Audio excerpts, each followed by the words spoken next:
Hey everyone, and welcome to the NintendoFuse Podcast. This is episode 245. Tonight we're going to be talking all about the Nintendo Direct that happened on February 9th, 2022. We also have some games to talk about, what we've been playing recently, and of course another game review as well. But in terms of introductions, you guys need to know who you're listening to. My name is Steve, and of course I am not here alone. I am joined by my great co-host as usual, Barry. How's it going?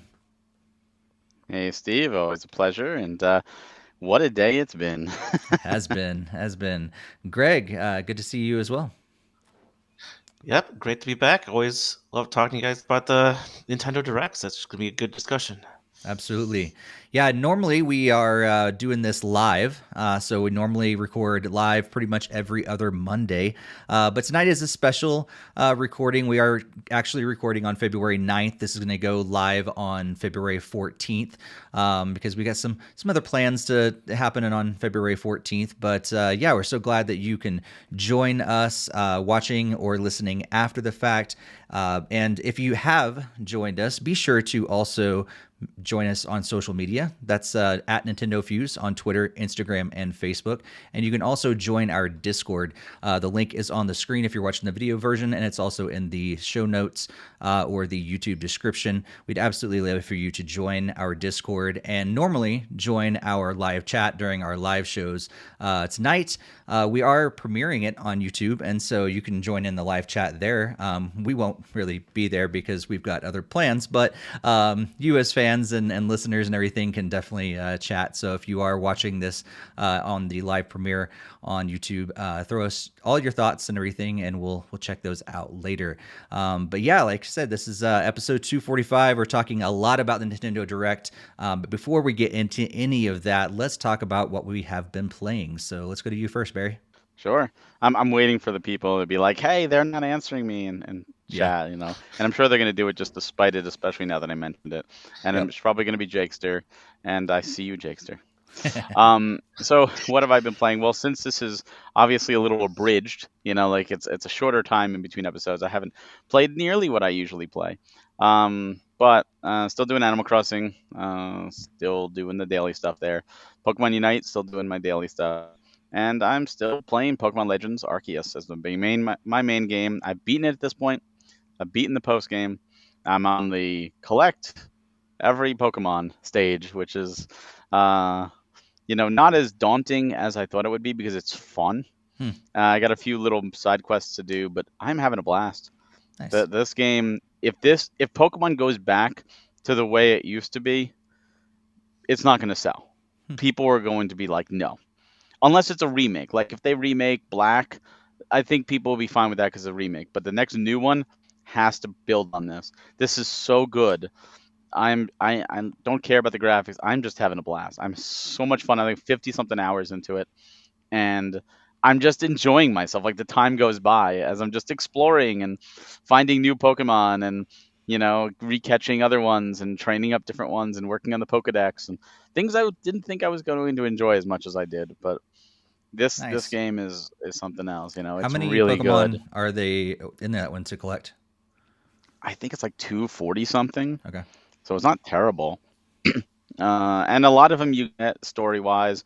A lot of them you get, you'll see them. Some of them you have to like special, evolve as usual.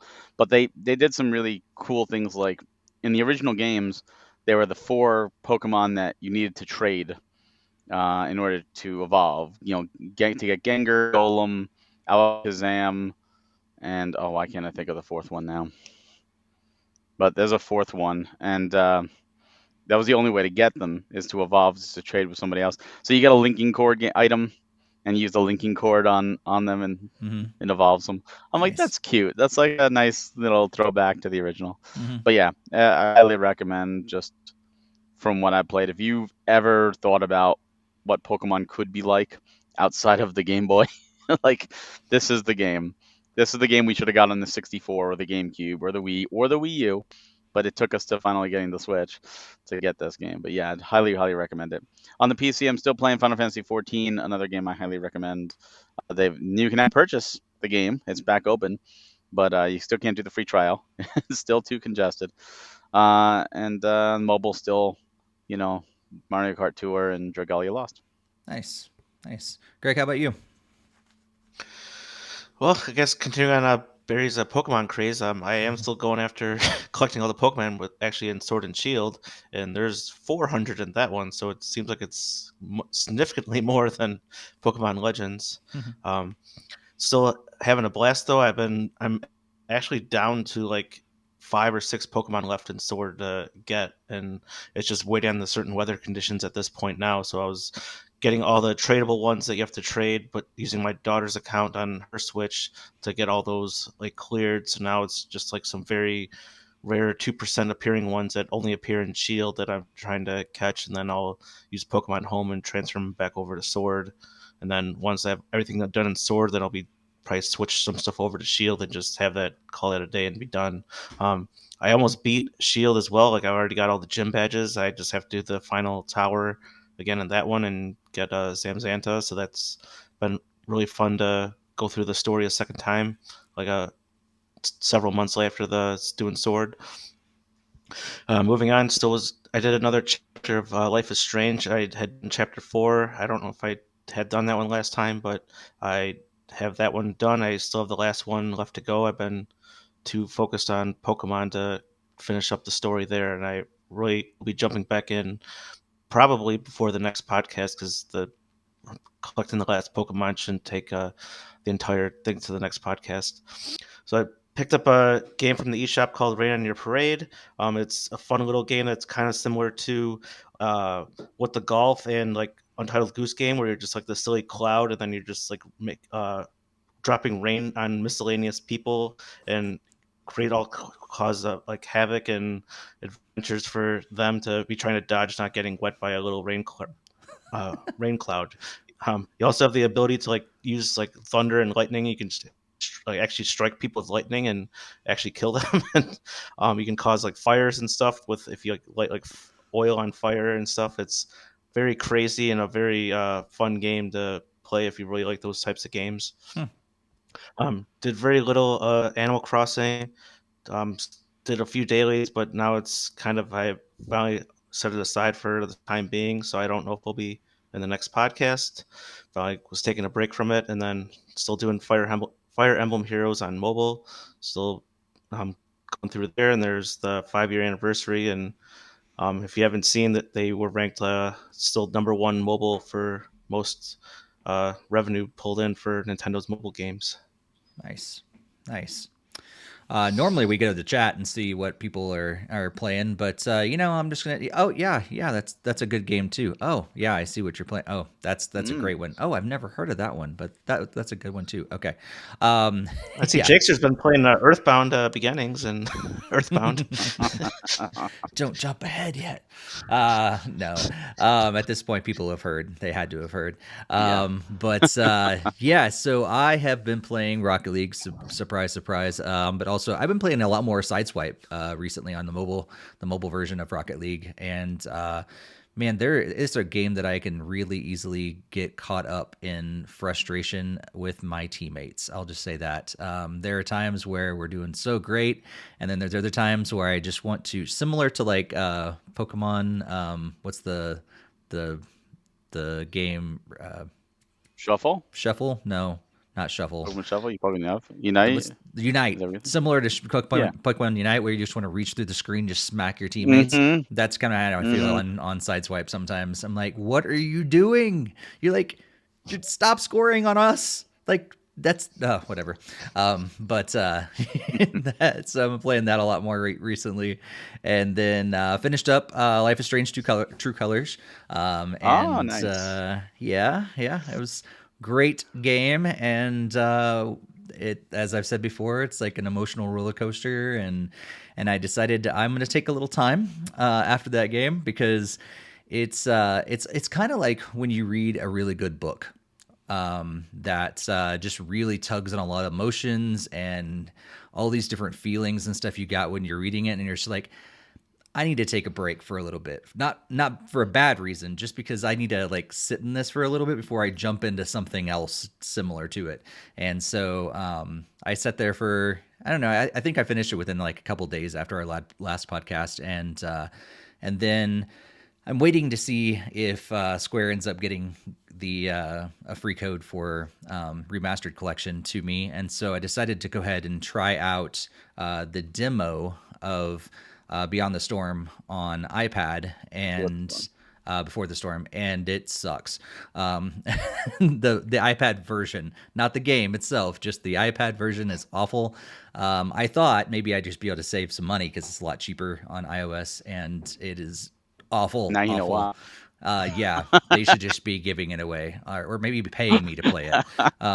Touch controls are just awful. You have to like touch where you want to go, and it's not accurate. Like it's like a lot of times you just tap it and then the character just walks over to it, but then it's like going way beyond where I tapped, and then like you can't stop it in the middle, and you have to swipe to the side to like turn, and it's just horrible. So I thought I heard that you had controller controls on it, but it was not working when I tried. So maybe Life is Strange 1 and 2 has controller support, but Before the Storm does not, and it is a horrible, horrible experience. But in addition to that, you can only play a demo of Chapter 1, not the entire chapter. So I've only experienced about 10, 15 minutes of Chapter 1, and that's all I've gotten under my belt so far. So I'm still waiting. I'd love to get a code to the Remastered Collection. If not, I'm kind of going back and forth if I want to just purchase the original game or get the remastered, mainly because I want to save money. I know it's going to look better and everything, but I've heard also that the Remastered Collection does have some glitches and some issues, and so I don't know if I want to pay $40 if it's going to be a worse experience, even though if it looks better and sounds better. So I'm kind of on the fence about which one I'll go after. I don't know, how much is it now, like the original? The original, I think, is like 16 on Xbox for Before the Storm, and I think I can get the entire, I think Life is Strange 1, I think, is $20. I think so. So it's almost around the same price, 36 yeah, bucks. I mean, it's, yeah, if you think of both of them together, it's only $4 more for the Remastered Collection. So that's what I'm kind of, if it wasn't for the glitches and stuff that I've heard about, then I was like, oh, well, then just bring $4 more and get the better edition. If it makes a difference, I played the originals, obviously, because the remasters didn't happen, and it was perfectly fine. I mean, they're last gen games, so they still look great. Right. And so, but yeah, Life is Strange is pretty much been Rocket League, and Life is Strange has been most of my life in gaming recently, which is really fun. It's there. I like getting into two completely different games because like depending on my mood, like if I just want to like zone out and just play some sports kind of game, then I'll do that. And if I want to actually get into a really good story, I can play some Life is Strange. And it's it's been really good, and it's been fun for me because it's hard. I've realized that like I think it's just part of modern culture, but it's hard for me to actually sit down with a book lately, just because I think my attention span is going as I get older, and as we live in the world of instant stuff all the time, and being able to be engaged in a moving story on the screen that's just as good as a really good book was a really fun experience. I can't wait to hear you play it proper, because especially with your first impressions that you told me in Discord about the main character, and about Before the Storm. before, and I can't wait for you to see her story, because that is exactly the response you have is exactly what you're supposed to have. Oh, good. And that's one of those things where characters are three-dimensional. Yep. And she's very much three-dimensional. Yeah.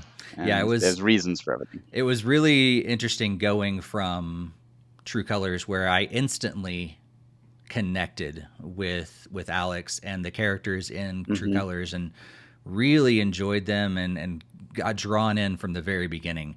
But yeah, and before the storm, like I told Barry, I was like, I don't know if I like this character at all. She's really full of angst, and it might get on my nerves. So she's a very, very, very angsty teenager. But Yes, Chloe yeah. is very angsty. But that's and there's I want to say so much and I can't. But I'm sure anyone listening to this who has played Life is Strange is like, oh my god, Chloe is the best. Like we love Chloe. What's wrong with you? Nice.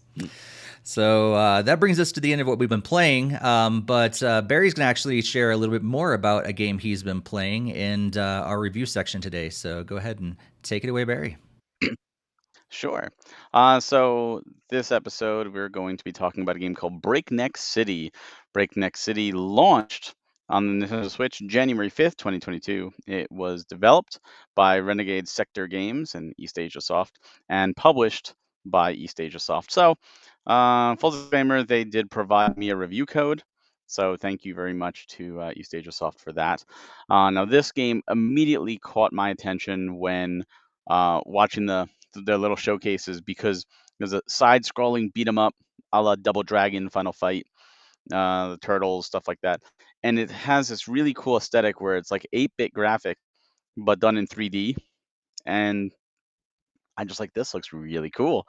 So I started playing it, and you get the two different characters at the start, but the negative is that they're both play exactly the same, so it really doesn't matter which one you play. Uh, Combat is okay. It's kind of a little stiff.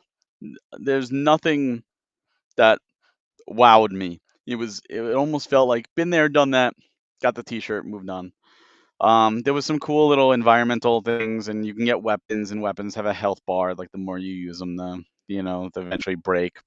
I did find, I'm gonna say the levels are about 10, maybe 15 minutes long. Like I feel like the levels are a little too long, but at the same time, the game itself is short because it's only 6 levels. So if they're 10 minutes each, it's an hour. So I think I got to like level 4, and I was kind of bored. I hate to say that, like, and it's not just game; it's just like beat 'em ups, those classic 2Ds beat 'em ups. I've gotten bored with lately. Like as a kid, I played them all the time, but now it's like attention span. Steve was just talking about that earlier. It's kind of like, all right, I want to do something else now. But it was fun. It's to me the graphics are the best part. Just the 3D polygonal, almost 8-bit look. The atmosphere in the city is really cool, but I feel like there needs to be a little more. So it's kind of hard for me to truly recommend this one. If you love beat 'em ups and you're like, I could play Final Fight every day, 8 times a day, then give one a shot. It's certainly not the worst 2D beat 'em up I played on the Switch, but it feels like it's just missing something to hit that high level of, perfection. But maybe I'm the wrong audience for it. But I did enjoy it. But if you can get it on sale, I think it's $10. I think you can get it for like 5. You might find some fun in it, but I think that's up to you. But I do appreciate being able to review it, and I did have an overall good time. It's just hard to recommend. Thanks for that review, Barry, and thanks for letting us know to stay away from that one. I'm No, not saying stay away from it. no, I'm not at saying, all. Yeah. I'm If saying if it's like, cheap, go for it. And and if yeah, that's your game, if you yeah, like beat 'em ups. right. Yeah, I think I've realized that I enjoy beat 'em ups a lot more in an arcade setting. It's just fun to be able to gather around an Yes. arcade with my friends and just be like, grab the joystick and go for it. Even games that I really love in the arcade, it's just not the same experience at home. I agree. I was in an arcade a couple of years ago and they had like X-Men, classic X-Men, beat it so many times. And I said it was free play because it was one of those places where you pay per hour. So I'm like, I want to play this. None of my friends wanted to play. They're all doing other things. So I beat X-Men alone. And even in the arcades, I was like, I'm just doing this because I kind of feel obligated at this point. Yeah. But it's not as fun. But yeah, with a 4-person cabinet with 3 other people there, yeah, a lot of fun then. Better when you can get the 6-person cabinet. That's fun. Oh, that's even better. Yes, those are harder to find. That's true. One of these days, I So I didn't will. really even play any of those beat 'em ups at the arcades. I've always really played them on the Wow. NES. Like Oh, I didn't really even know Double Dragon was like an arcade machine until somewhat recently. Like I always was so used to playing on the NES, like the first one and the second and third one, and like even like Turtles in Time I'd played on the NES like more too, and like I don't know. What about like Captain America and the Avengers and the Simpsons and X-Men and Oh yeah, yes. and oh yeah, Turtles too? the Simpsons. Yeah, I did know that one was in the arcade, and that was one of my favorite was the Simpsons ones. Like I made it a mission to beat it, and I was recently at like a bar or something that had like a on free Simpsons game on free play, and I went through and beat the whole game again. So Nice. I remember that was like one of those games that everyone begged to come home, and it didn't come officially, home on the console. So I think the Xbox Live Arcade, I think so, but yeah. there was a port. There was a port for Windows PC, and I remember I had it, and it was like terrible early DOS type graphics and the VGA and the one button controller, with the joystick, and I'm like trying to play the videos, and it's like the lag is ridiculous, and I was having a ball as a kid. I'm like, yes, I'm course, playing Simpsons at home. Right. Greg, there's so many fun memories you can have. You have to go back and get that sometime. So, do you have any I arcades just near need you? to. You have a Galloping Ghost that's only like a 5 minutes away. It's pretty Perfect. much Oh, they just have nice. like they just have like an all day fee of like $15, and then you get like you can Yes. like have all 12 hours there or whatever, and all machines are on free play, Whoa. like all the Mortal Kombats, all the Awesome. various machines. Nice. So Yeah. The only thing bad about those free play ones are my wrist kills me after a day of those because it's just a lot of bent wrist and doing this over and over Hmm. again.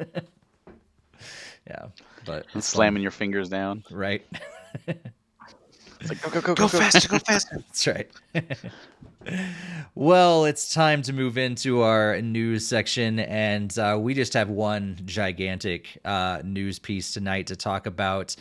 Nintendo Direct happened on February 9th. So, as we're recording, it was actually just a couple hours ago this thing happened. And yeah, that was quite the Direct. It was a surprise that, lately Nintendo the last few years have just been kind of surprised dropping them on us and said, hey, we're going to have a Direct in a couple days. Or sometimes they just like, hey, tomorrow morning. So at least they gave us a little bit of announcement time in this Well, they one. announced it yesterday. But here's the thing: we actually, if you remember, we had to change our NintendoFuse podcast schedule. We had to move it back one because of all the craziness of the holidays. We were actually supposed to be recording this Monday, as in the 7th. Of Instead course. of on the 14th. So, had we have done that and stayed with our schedule, Nintendo didn't get the memo that we switched it. It would have been right after. It worked out actually. Now that we're recording right after, so it perfect timing. So except for Yeah. it made a little bit of a time crunch when we're trying to get ready for this and everything. I was telling the guys earlier, I was like, I was trying to like it was a lot of information in this thing. I was trying to get all my notes and everything ready and all that stuff. So yeah, just general thoughts about the Nintendo Direct before we jump into all the individual announcements and all that sort of thing. What do you think of the Direct? Was it a adequate amount of content? Were you surprised? All those different things. Let's go to you first, Barry. I'm still standing at about 15 or 20 out of 10. There were a lot of surprises here that I didn't expect coming. A lot of stuff that I knew people had been asking for and really wanting, and I was I was definitely had a big smile on my face by the end. I'll Yeah, just say that.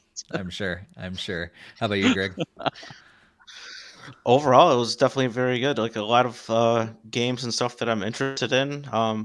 My single critique was that I felt like it was kind of later on, like games that like my daughter would play. Like we actually did watch it together, and the bulk of it, she was kind of disappointed because it wasn't games that she was interested in. There was definitely not very much like Zelda. There was like nothing on like Animal Crossing, nothing. Not Zelda, Mario. Why am I saying Zelda? Um, not wasn't much Mario. There wasn't like anything like not anything on Animal Crossing. Nothing on like some other franchises that she's more interested in, and was a lot more like the very RPG heavy this time around, which is very awesome for me and Barry and some of our fans like Jakester and stuff like that. So overall, I felt it was very good, like easily like a 9 or whatever out of 10. But it was just like that one critique that it was not really too much other stuff that like my daughter would really like for like Pokemon or Mario or whatever. So Yeah. Yeah. That's one of those things you can't please everybody, and yep, that's just I it. understand. Unfortunate. Yep. Right.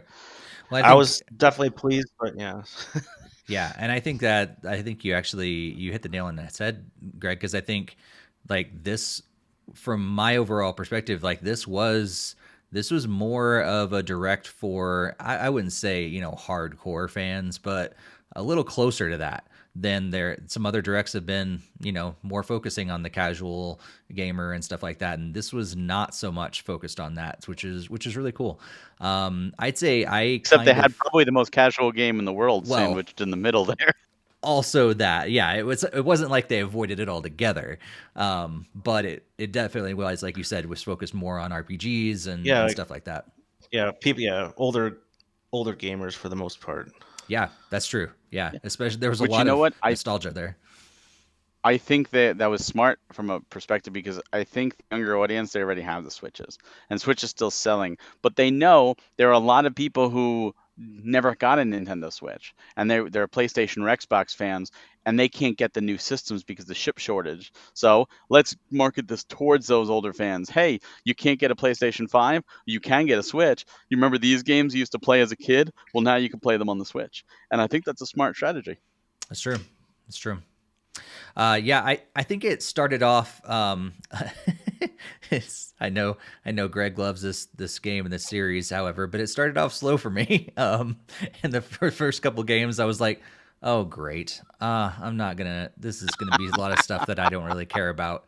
And then all of a sudden, like by the third game, I was like, "Well, that's surprising. Okay, didn't see that coming." And then by game 4, I was sold. And we'll get into why that's the case in just a second. But yeah, it was a slow burn for me at the very beginning. But then, yeah, by game 4, I was sold. I like how you say slow burn, and it's like by the third game, sound more first world at this problem. But by the third game, it took me. But it was such a slow burn. But because it didn't grab me. It seemed longer than it actually was. That's just to say, because I was like, okay, whatever. We can move on to the next game, and then eventually it just picked up, and the next thing I know, it was like frantically just taking notes. I'm like, ooh, that's a good fun game. Ooh, that's a fun game too. Ooh, I want to talk about that one. Oh, that's another one. So yeah. See, mine was more the opposite. Like I felt like the ending was like taking forever. I'm like, how many more minutes are left in this thing? Just dragging on, like. Well, let's get into this because this is gonna be fun coming from different perspectives here. So yeah, the first game they started off with was Fire Emblem Warriors 3 Hopes. So you're basically following the 3 houses characters and engaging in this continued story in the 3 houses world. Greg could probably tell me more about this. But yeah, I think it's probably really exciting for people that are really into it. Even in the warrior style, I don't know these characters. I'm not like sold on this world. So it really didn't grab me. It's not my thing. But I know for people that are into it, I'm sure that they're going to love it. I thought it was kind of a boring trailer though. It wasn't like, oh, this is why you should get this game. It was more like, hey, for those of you that know this world, this is going to be exciting for you. For everyone else, you should already know about this. So that's kind of, I think, why I didn't enjoy the trailer as much. Greg, tell me why I'm wrong. Well, that's because you need to do some homework and play 3 houses.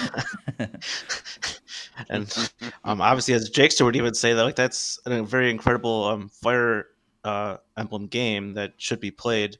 It's rated as one of the better ones. I feel like it's pretty close to how they do Hyrule Warriors, because I mean they were really selling it like with the different characters that they put in Hyrule Warriors. Like, oh, you can play as like the different champions or whatever for like Age of Calamity and all that kind of stuff. So obviously this one was more geared like towards 3 houses. So it was a lot of the main 3 house lords like Claude and Dimitri and Eldegard. So like it's really all up to, if you're familiar with it, it's awesome, great to see. Like, I play Fire Emblem Heroes on the phone, and had played somewhat of Three Houses. It's on my backlog list. It's really getting pumped up there to be starting soon. But it's definitely very exciting to see that there's a new Warriors game for Fire Emblem, and I'll probably even have to revisit the first Warriors game for Fire Emblem and actually finish that one.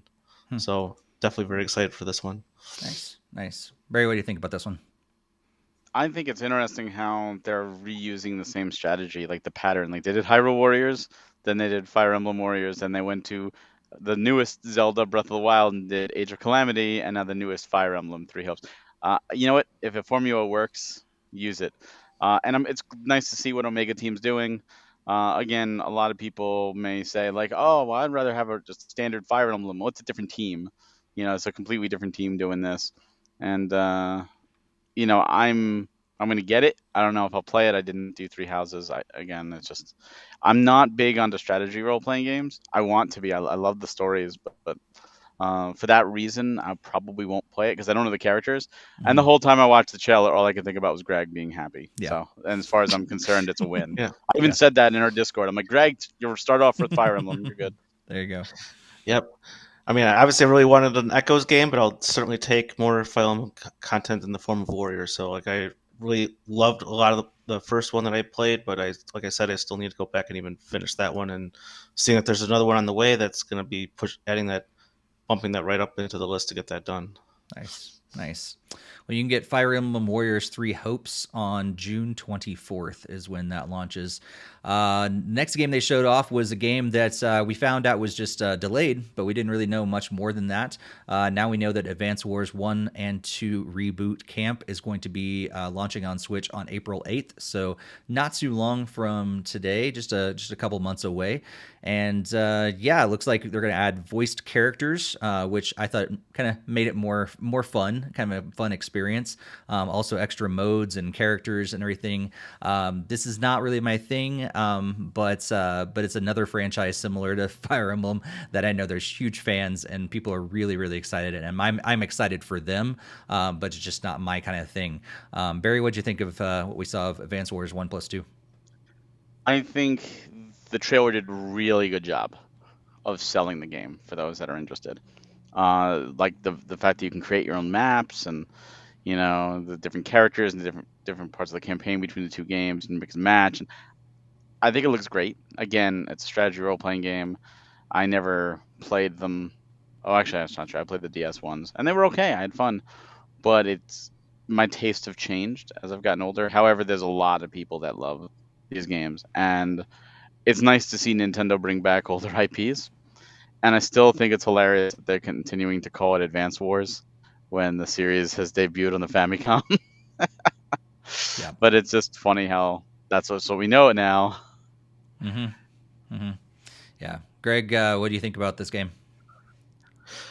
So I actually missed playing them on the Game Boy Advance or Game Boy, and I've heard nothing but good things for this series, and obviously it being very closely related to Fire Emblem, I'm extremely excited to give it a shot. So it's already on the top of my must-buy list for this year. I don't know if I'll be getting it closer to launch or if it'll be closer to the summertime. I'll have to see, but definitely will be on the lookout to be playing this later this year. Cool. Yeah, I like the style of it. So I think if I was into that kind of genre, I think I would probably get into Advance Wars, but the genre is still like Barry said, it's not my thing. One game that was kind of my thing, I wanted it to at least be my thing when it originally came out, was the next game that I was totally shocked by. That's coming over to the Nintendo Switch sometime this summer is No Man's Sky. That's right. No Man's Sky is coming to Switch. Something that I never thought I would hear myself saying. But this game is it was under so many issues in the very beginning. So many people were upset about it. Didn't say it didn't deliver. I was one of them. I bought the game full price on PS4, really, really excited to play the game, and just was really, really disappointed. over time, supposedly it's gotten a lot better. I gave up and never played it since. But not only has it gotten better, it's now going completely cross platform and coming to Nintendo Switch this summer. So yeah, Greg, what do you think about No Man's Sky? Were you into it? Did you hear about it before? And or are you excited about this time? I pretty much, this is like the first time I've been hearing of it. I haven't even like heard or even played it on like a PlayStation at all. So this was 100% like brand new game to my eyes, and it does look like it'd be a lot of fun. Obviously, I need to see like more trailers and everything as the further development, because I'm not quite sure. And obviously, it's kind of not a good idea if you're saying there's lots of issues with it, and hopefully by the time it comes to Switch, those will be Lots of corrected. issues. I think it's different now. I've heard differently, Yeah. but yeah. Okay. Yeah, I mean, well, I mean, I know there was like the Grand Theft Auto package that came to Switch had lots of flaws there too, That's and true. so Hopefully it's not. you never really. Hopefully they use the most recent build of the game, but Yeah, sometimes you never really know. that's true. But I mean, yeah, it'll be on my radar. I'll probably hopefully try to check it out, and it obviously would be much better if there was a demo. So hopefully they'll have one of those available. Maybe. Yeah.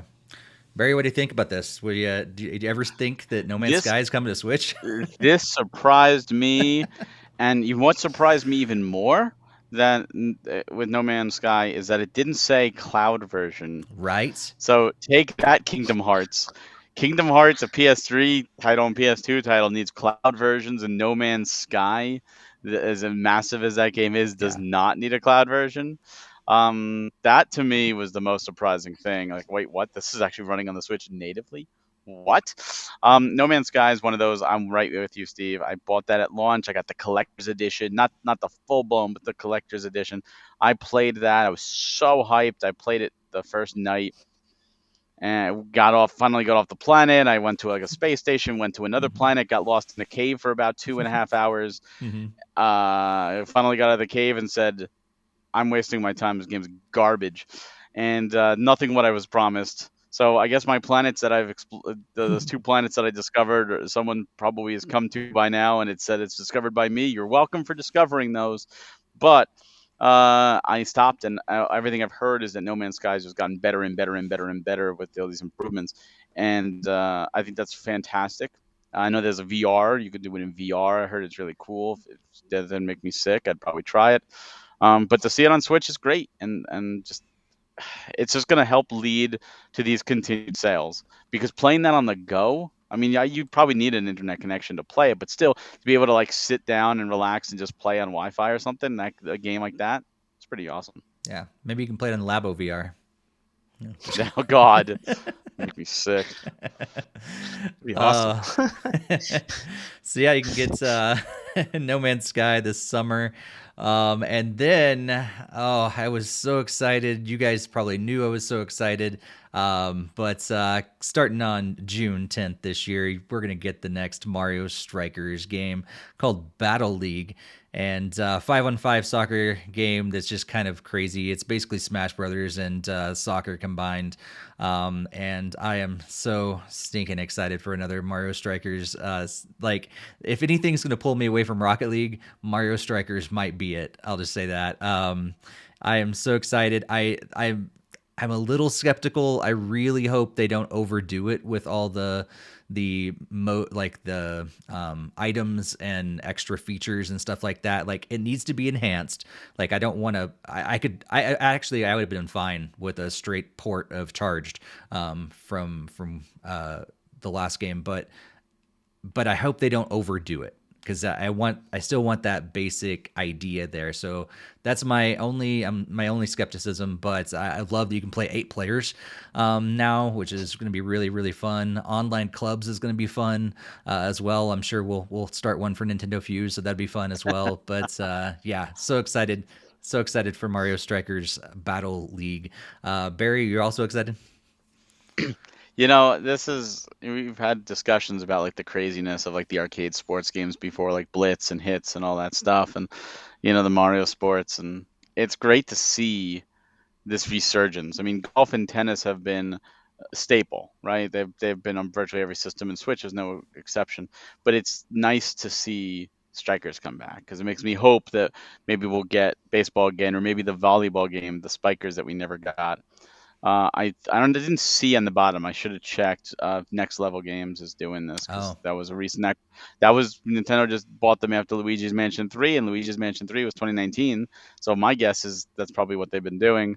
And they were known for the Strikers team or the big Strikers game. So this could be maybe one of the reasons they bought them, and now they're back. But as for too many craziness, I'm sure there's going to be options to turn things down. Like even Smash Brothers gives you like the options, like how that's many true. items do you want, or so as long as they give you options, I think that's great because then you could play the game you want to play. That's true. But yeah, I'm excited for it. It looks great. I love the art styles. I like how it mixes the GameCube art with also some of the Wii art with like the pencil Hmm. lines and all that. Like, oh, it looks so good. Yeah. Yeah, I was glad. I was kind of glad to see that they went back there instead of something completely new because I really liked that art style for sure. Um, Greg, were you a fan of Mario Strikers, or is this going to make you a fan of it? Yeah, I had the two original games, the one on GameCube and the one on Wii. Unfortunately, I did end up selling both of them when I was young and dumb, but um, definitely very excited to see them like return the series back. Like I do remember my main complaint with the previous one was like the online stuff was like way too competitive for me, and I didn't really enjoy it as much. I was getting my butt like handed to me, I and apologize. That may also like have even some been partly my friend Isaac and me making it a little too competitive online. That was so much fun.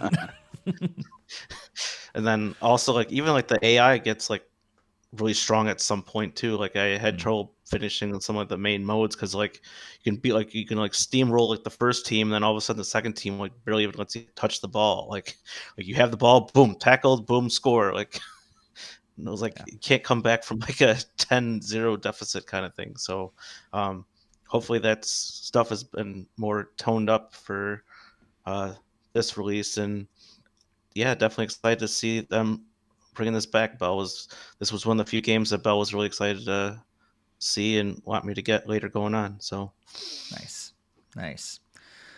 So yeah, that's coming on June 10th, and then we got a few games that I'm just going to kind of hit quickly. And it's funny because like for some of you that know what next game is coming up, you're like, really, you're going to fly past Splatoon 3? But at this point, we know so much about the game, and we're just basically waiting. So yeah, we've got shown off Splatoon 3 specifically, a new Salmon Run co-op mode, and yeah, it's going to come out this summer. The big thing I hope for this one is that you actually can do more in Salmon Run, and it's not just this limited time thing. That's my biggest hope for that. But so saw more of Splatoon 3, like I said, coming out this summer. A game called Front Mission First. That's a remake of that, and then Front Mission second remake is going to be coming later at some point in the future. So we got to see both of those, or actually the first game, but just kind of a future release about the second game. The first one is going to be dropping sometime this summer. Also releasing sometime this summer is a free-to-play Disney and Pixar kart racer called Disney Speedstorm, and it's made by the same company that's put together Asphalt, the Asphalt series, which is a free-to-play racing game on mobile and also on Switch. Like the newest one's also on Switch. And let's see. Let's just talk about those three games real quick. So, yeah, Splatoon 3, Front Mission, and Disney Speedstorm. What'd you think about those, Barry? Splatoon 3 is again. I enjoyed the first game. I love the quirkiness and the weirdness of like the franchise and the trailers. This trailer didn't do it for me. It was kind of a little nauseating. Like a lot of it was just spinning around. Um, but I know a lot of people enjoyed Salmon Run for Splatoon 2, so I think it's great for them. It's nothing for me, but it's great for them. I think they needed to show off something. Front Mission first and second were definitely surprises. Again, I'm not into strategy role More playing games tactical anymore. RPGs, Uh, yeah. but but these are Super Nintendo games, and I don't think either of them originally came here. I think the first one we might have gotten was Front Mission 3 on PlayStation, and Front Mission 4 then on PS2. So these are Square Enix. Um, Square Enix Front Mission. strategy role playing game. So again, perfect for Greg. But I'm just happy to see Square revisiting their older franchises as well. And Square's been pretty big this direct, which I'm very happy about. And then Disney Speedstorm looked cool when it said free to play in a Game Loft. Made me kind of hesitant a little bit. I don't know. I don't know how much they're gonna be wanting to milk out of this, but it looks like it could be fun. So I guess if you're jonesing for that type of thing, I don't want to use the term predatory, but I almost have questions whether this will be predatory towards kids because you have Disney characters, you have Pixar characters, and it's free to play. No game is just given to you for free for your full enjoyment. Right. Games take time and money and manpower to develop. So they have to recoup. And they're going to recoup with microtransactions and log in every day and da da da da da. It's a tried and true format. So my only concern is that this is littered with that kind of stuff, and it's going to be predatory towards the younger audience. Yeah, that was actually my thought. I marked down was like I kind of like this free to play because that's fun, but then at the same time I'm like, so how are they going to make some money? Like how are they going to do it? Like how are they going to nickel and dime you or whatever? And yeah, pull money out of kids who are probably going to be wanting to play this game and begging their parents for all that. So who knows how that's going to happen? But it looks like it could be a fun experience though. I think the Gameloft Asphalt team has done great with that series. And Front Mission, again, like you said, it looks cool. I like the mech style stuff, but it also seems a little too slow for me. But if you like that kind of thing, then that's for you. But for my taste, I want something a little more fast paced and action and everything. But yeah, so cool that they are bringing back some of those franchises. Greg, what did you think about these three?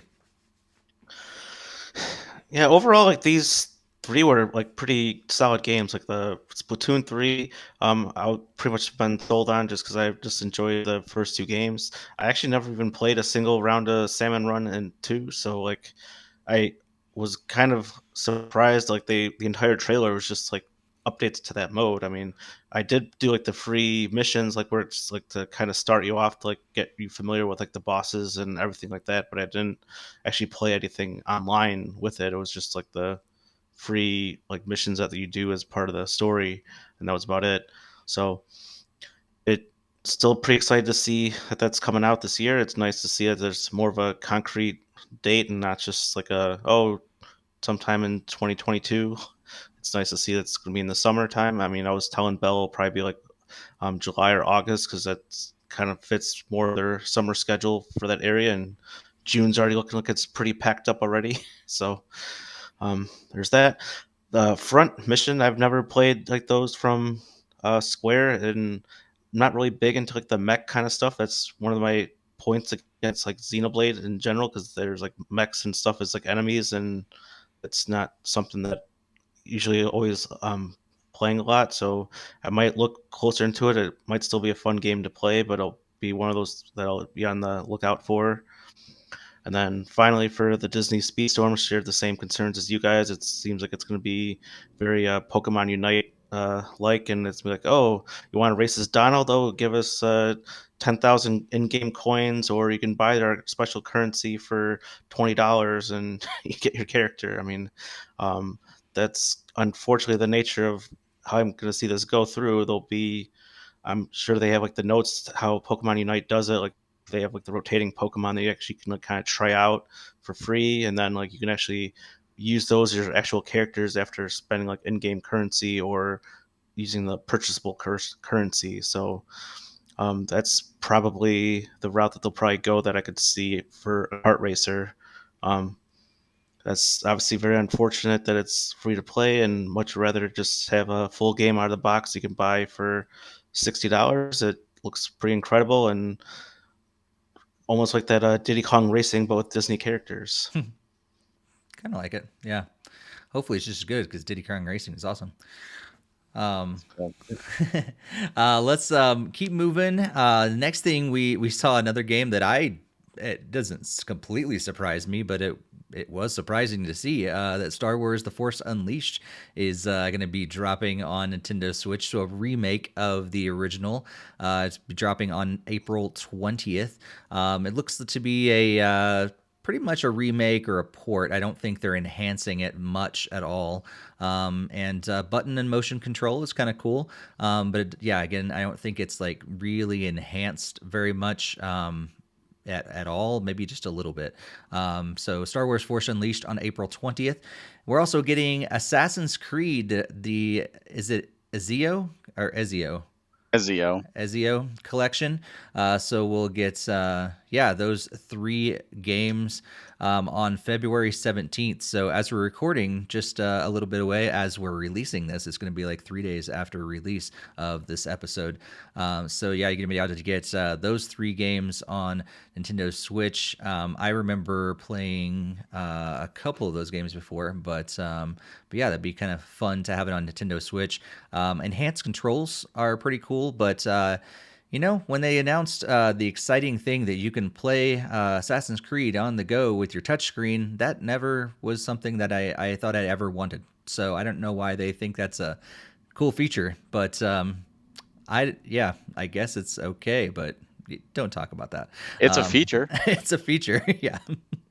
And then we let's just keep on going. We'll do 3 more. Also, SD Gundam Battle Alliance, and this is going to be in the whole Gundam world. If you're familiar with all these action RPG Gundam stuff, like you're probably really excited about this. It's another mech style RPG. It's not my thing, but I totally get why people are excited about this game. And online multiplayer would seem really fun in this game as well. So that game is going to be dropping sometime in 2022. We don't know exactly when, but sometime this year. So Star Wars Force Unleashed on April 20th, Assassin's Creed Ezio Collection February 17th, and then SD Gundam Battle Alliance sometime in 2022. Barry, what do you think about these 3? When Star Wars first came on, I actually thought it was Knights of the Republic at first. Like, oh yeah, with Knights of the Republic. And then I forgot that it had actually come out already on Switch.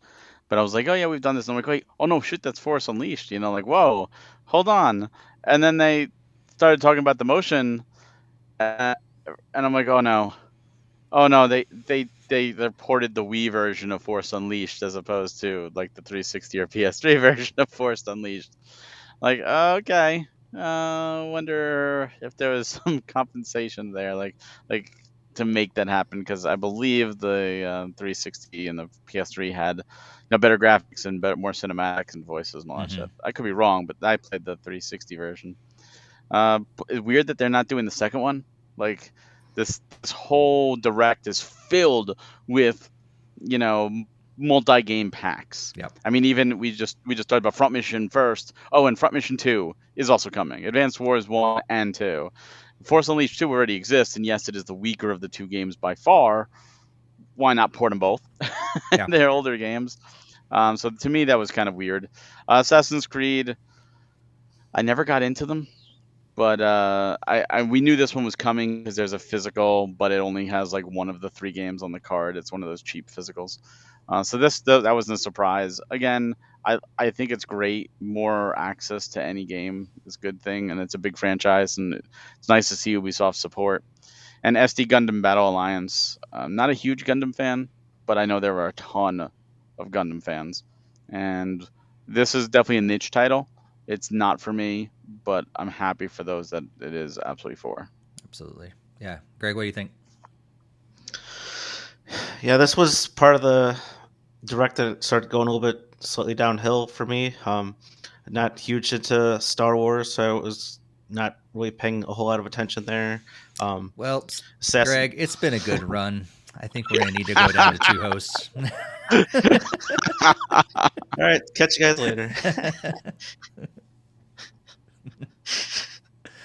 I'm trying to get into it. It's on my list to try to rewatch the Star Wars movies this year, but I can't say that I'm just immediately just jump into the games without knowing the source material.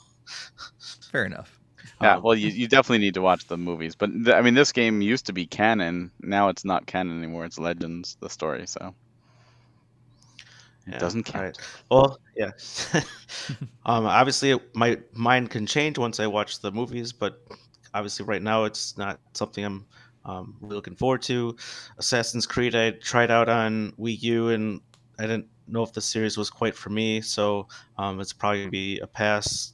Knowing this, that even though it's coming to Switch, it's great to see that it's there for fans and other people that really enjoy the series. And didn't really know too much about the Battle Alliance game either, so it was obviously it's a nice surprise, and obviously it's another RPG game, and I'll probably be looking closer into it, but it's at the part where I wasn't really paying super close attention at this part of the direct. So um, yeah, obviously we'll ramp up in the next couple games. So Yeah, speaking of those next couple games, we're getting Chrono Cross on Nintendo Switch. Pre-orders began today on February 7th or 9th, but you can get the game on April 7th.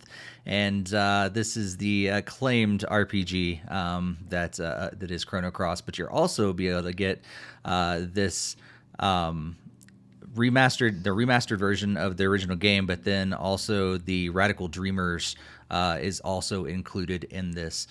So yeah, the entire game plus Radical Dreamers for the Radical Dreamers edition. Greg, what do you think about this game? man, it looked really cool, but I had put the question in like our Discord, like is it I didn't know if it was any relation to Chrono Trigger at all, but I know that was like a game that I, was on the Super Nintendo, but Mm-hmm. I don't know if there's any relation there. But yeah, I um, answered you. oh, maybe I guess It's I a had missed sequel. that one. Yeah. Yep.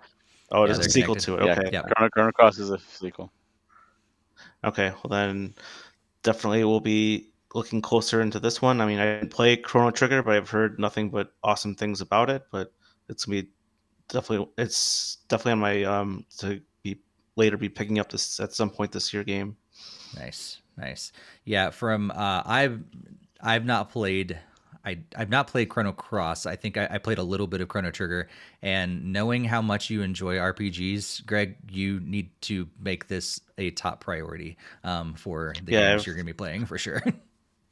I've definitely heard a lot of great things about the Chrono Trigger series, so this is definitely already towards the top of the list. Absolutely. Yeah. Barry, how excited are you to see Chrono Cross come back? So excited. So excited. Another, again, Square delivering in this direct so much. Big Chrono fan, and Chrono Cross is a sequel, but it's also like you don't need to play Chrono Trigger to enjoy Chrono Cross. You really don't see many of the characters, and it's more like glimpses of them. They're none of the main characters, and it's a huge roster. Depending on how you play, you recruit different people for your team. So every time you play, you're going to get different party members. Uh, and I think if you do New Game Plus, you can keep the party members you had, so you can eventually get them all. Just going between the two worlds was fun. The music was fun. This twists and turns in the story are great, and the fact that they're including Radical Dreamers excites me so much because so few people know about Radical Dreamer. And the only reason I know about it is because I was in college and I didn't have my systems with me, and I was using emulation at the time on my computer because I didn't have everything. And I was like, what can I play? And I started playing a lot of like Japanese only games with fan translations that we never got here. A lot of the great Super Nintendo RPGs we never got. I played Final Fantasy V and stuff like that. And one of the games was Radical Dreamers. And I was like, wait, what? This was Chrono Trigger 2? Like, what is this? It was only on the Satellaview. It's a text adventure, so I played through it. And I was like, this is really good. Why does no one talk about this? This is what the heck? And it's like forgotten about. So the fact that they're bringing this included in there, it's so good because if you're going to re-release something, I like the complete package. If you're giving everything. So yeah, this is a must-have, and I just hope Square doesn't botch this and make it digital only. Like we need this as a physical. This will sell. This will easily sell physical. There's a huge audience. At least it's not cloud version. Uh, God. but yeah, I'd never heard of Radical Dreamers before the direct today. And yeah, it's so cool. And I love that they did include some things like being able to turn off random enemy encounters. That's going to be nice because you can enjoy the story more and not have to worry about those random encounters. New soundtrack is interesting. I'm like, is it brand new songs or is it just re-recorded? Like how they do that, Probably remixed and stuff like that. remix, re-recorded. So that's really cool. I love that. Yeah, they're not just porting it over. This is like a new, enhanced, cool version with that Radical Dreamers included. Is really cool. So yeah, it might be something I eventually go to, but I'm so excited for people that are into that because like yeah, I've heard nothing good or nothing bad, all good from that entire series. So. Let's move on to the next game, a little game called Kirby and the Forgotten Land that we just keep finding more and more about this game. Releases on March 25th, and today we found out that there's a mouthful mode, which and allows you to not only just suck up and absorb and copy abilities, but you're also going to be able to kind of somewhat suck up a car, a vending machine, a cone, a traffic cone, which is weird. A scissor lift. It's like all these gigantic things, and they throw in a traffic cone. Also, some ring kind of thing, light bulb, an arch, water balloons, things like that to be able to kind of further enhance your abilities. So with the car, of course, you'll be able to drive around. Scissor lift will allow you to lift up in the air. Cone allows you to pierce things. It's weird. But it's Kirby. So, but yeah, this whole world of, nature and civilization all together, you can evolve your copy abilities over time as well and enhance, not only your, the ability itself, but also like you get some, visuals differences and things like that too. So yeah, this is, I've said before, the first Kirby game that I've ever been super excited for, because I think it looks so new and adventurous and bigger. And yeah, I think this is probably going to be the first Kirby game that I'm probably going to be picking up soon after launch or at launch. So I'm really excited about that. Drops on March 25th. Greg, what do you think about Kirby and the Forgotten Land?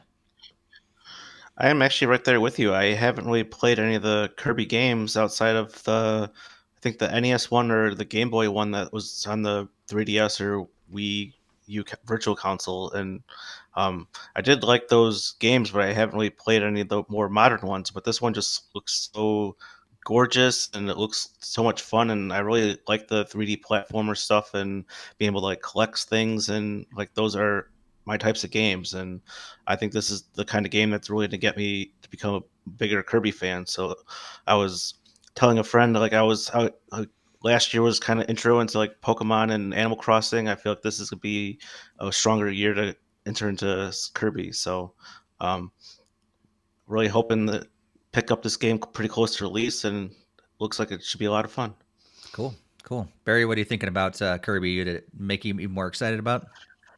Oh hell yeah! Like I love Kirby. I've been excited for this game since it was shown off.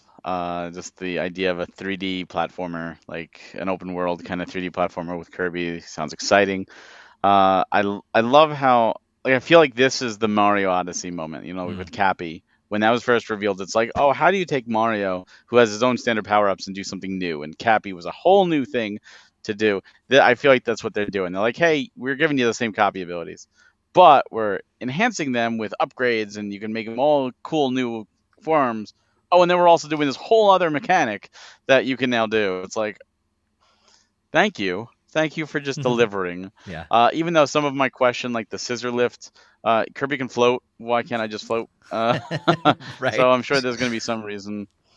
But like I like the ring and for faster movements, and the vending machine is just hilarious, and it just oozes charm. It just oozes charm, the whole thing. I am so excited.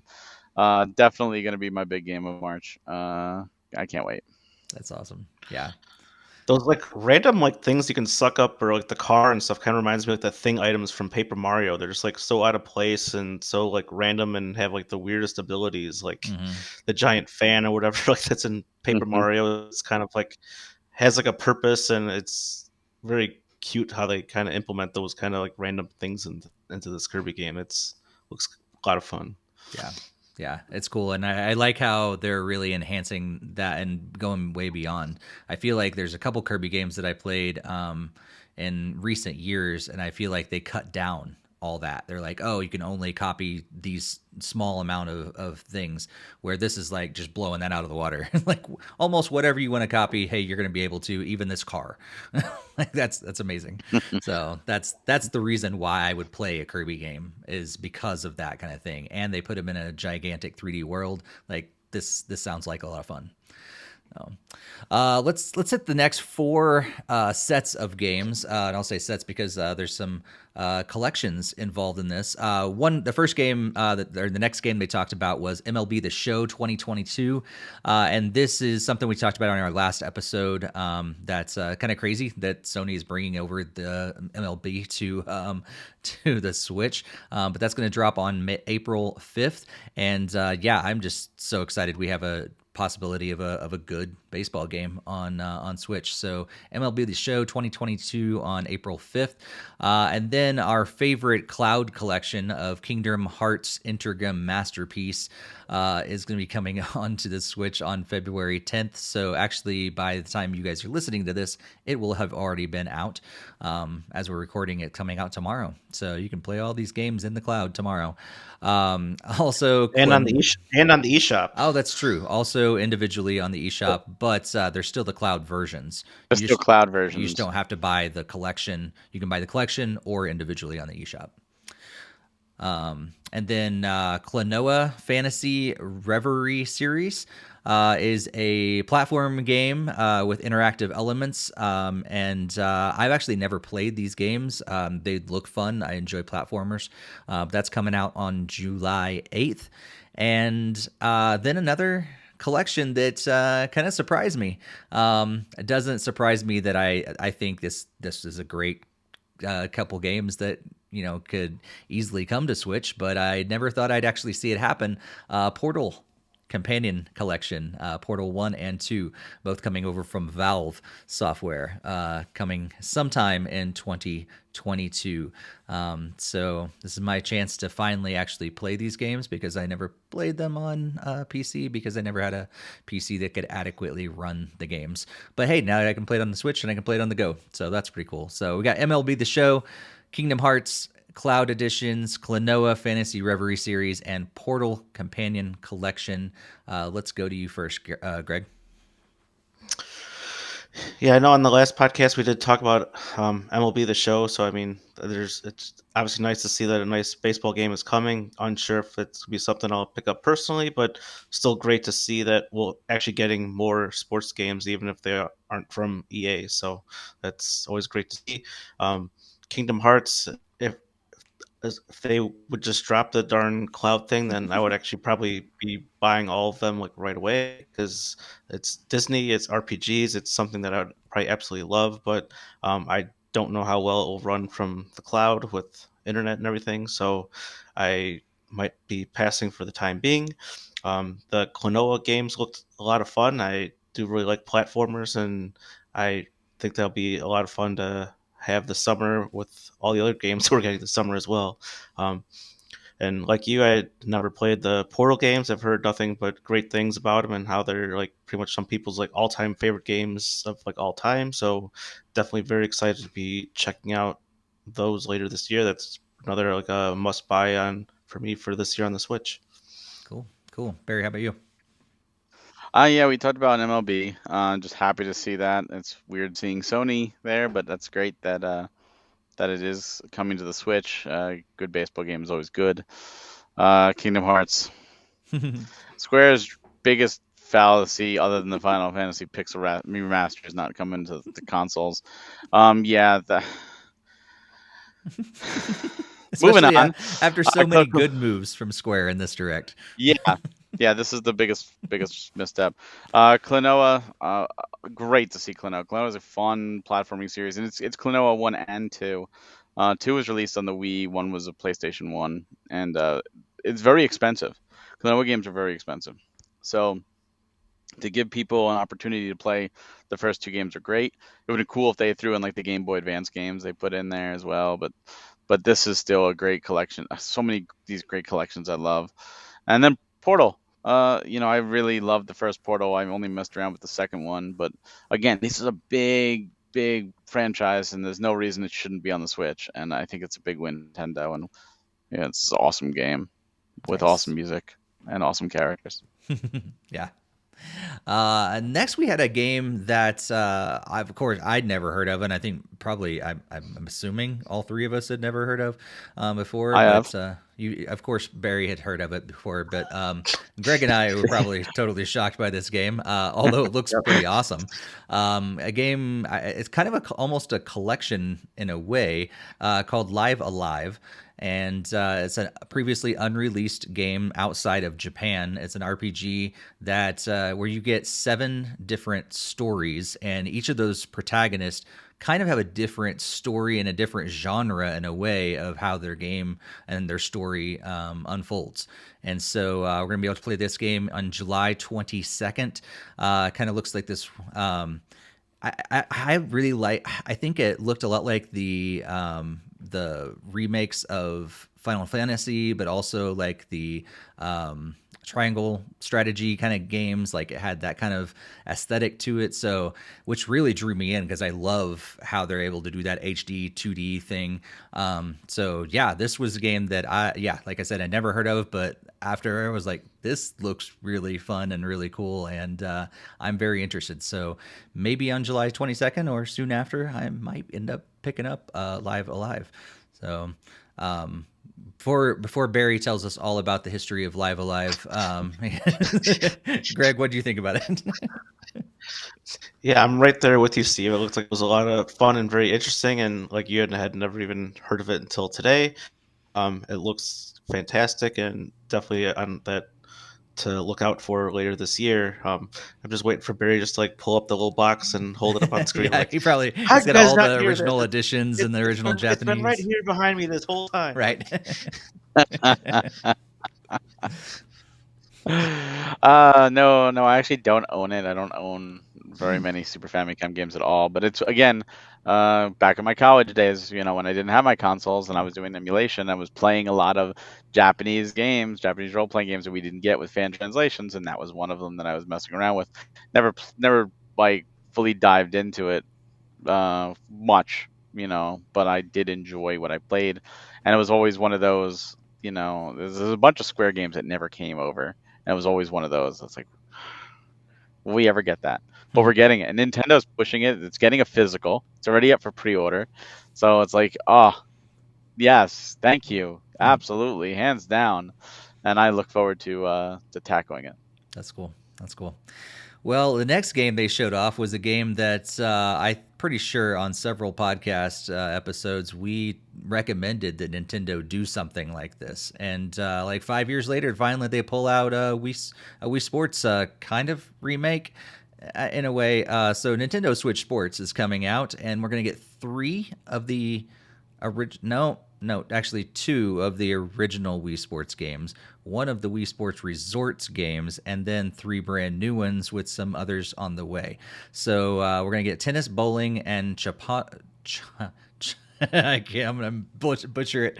Chipotle. Chambara, which is basically the sword fighting. So those are essentially the same as you'd find in Wii Sports and then Wii Sports Resort. And then 3 brand new games. Soccer with this gigantic ball, and you can actually do a shootout with leg control. Later, they're going to release an update that it's going to allow you to play the entire game with leg control as well. And then also badminton and volleyball.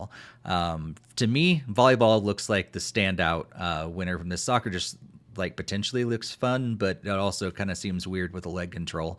We're gonna have local and online play with both friends and random teammates. My biggest hope is that there's no lag, because that could really butcher a sports game online. It's gonna be there's gonna be free update again, like I said, with enhanced soccer control eventually, and then a second free update's coming down the line to add golf from the original Wii Sports also. And before we move on and actually talk about this, important to know that the game is coming out April 29th, but there's going to be an online play test to evaluate the online play of it on February 18th through the 20th. So if you're listening to this when we launch this episode of the podcast, it's going to be coming soon. If you listen later, then you may have missed it already. But February 18th through the 20th, and you're going to be able to do bowling, there I go again, Chambara, Chimpanzee. and tennis with random opponents every time. So yeah, Nintendo Switch Sports is finally coming. Personally, I think it would have been better if they just kind of released all of the original. Maybe that's their goal, is just with these updates, they'll eventually get most or all of the original games there. But I'm actually shocked that it's like, why don't you have golf done already? What have you been doing? But who am I? I mean, maybe that takes a whole lot of, programming effort. But it's Barry, what do you think about Nintendo Switch Sports coming to the Switch? I think this is a no-brainer. I'm surprised it took this long, and I think this is their. I mentioned earlier how the direct was more adult themed, and I think that was to try and get those hardcore gamers onto the Switch. I think this is there to get the Blue Ocean Wii people back. That maybe they haven't gone up, and bought a system. And is it too little, too late? Who knows? But it looks like a lot of fun. I do think that they're going to be updating and continuing. And remember, Wii Sports Club on the Wii U was like that. They released each of the 5 games individually, and then they did the physical bundle. I forgot about that. Yeah. So it's going to be interesting to see how it plays. I thought the demo they did with volleyball looked goofy as hell, in only the way Nintendo can do it. And I think that honestly hurt the presentation. Because I'm like, is this really like the best way to show it off right now? Like it just feels like you're skipping ahead to only select parts, but you're not really doing the motions as well. And how well is this going to respond? And you could have just cut this off. Did you really have to shoehorn him in for this one thing? And I felt like that part was just it's like when the Splatoon director comes on all goofy and stuff. Like, this is Nintendo stupid in only the way Nintendo can do, and it just kind of roll with it. But I do think this is a big hit. I think this is going to do really well. The physical has the strap to really push. Like, get this physically, and you can enhance your gameplay. And I'm interested to see how the kick outs. Like, I don't know about playing with the strap, but I could see the kick out being really cool with the strap and a good exercise too. Mm-hmm. Absolutely. Greg, what do you think of Switch Sports? Is it too little, too late, or are they still gonna make some progress with this? It all really depends. I mean, I can see it scoring really well, kind of like the original Wii Sports, but I don't think Wii Sports Club obviously really made it very far. But that's obviously was on the Wii U, which was already very it was a underperforming console to begin with. But it easily can score really well, depending if they continue to how many more games are going to add. I mean, are they only going to be adding like 3 or 4 more games, or are they really going to try to add every single game from Wii Sports Resort, which did include, I think, all 5 of the Wii Sports games in it? That's obviously remains to be seen. So it's kind of hard to know how many more games they'll actually add. I would like to think they'll probably at least add in like boxing and maybe a few other ones out of Resort. I mean, it'd be really cool to see kind of like archery and that, because I did really enjoy that one on Wii Sports Resort too. So, it'd be really cool to see what else they do with the game. I mean, all the sports was great and fun, and Belle was actually kind of excited to be seeing those games. She was like, "Oh, there's Wii Sports!" Like, so we did so much of like the wakeboarding and like the sword play one, which I don't even know why they don't keep calling it fencing like they did in Wii Sports Resort. I don't know why they had to give this name that me and Steve can't pronounce. Yeah. I can. Look, I just all right, butcher it. There's nothing wrong with calling the sports Chihuahua, okay? There's nothing wrong with it. It's okay.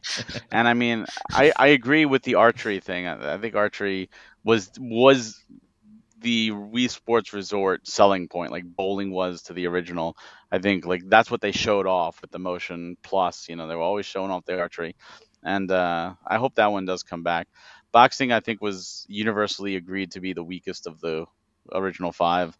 And there's really no point to having that when they already have Chicago there with the swords. So, I mean, You don't really don't You need really much. have like a ding counter every time Barry like says random the H word with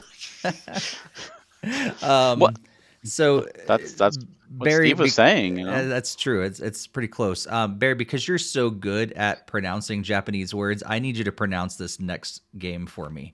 I got the first. I Taiko got no the first two. Tatsujin Rhythm Festival. Tatsujin, is that how it is? Tatsujin. So Taiko no Taiko no Tatsujin Tatsujin Rhythm Festival. I Rhythm got that. I got those two.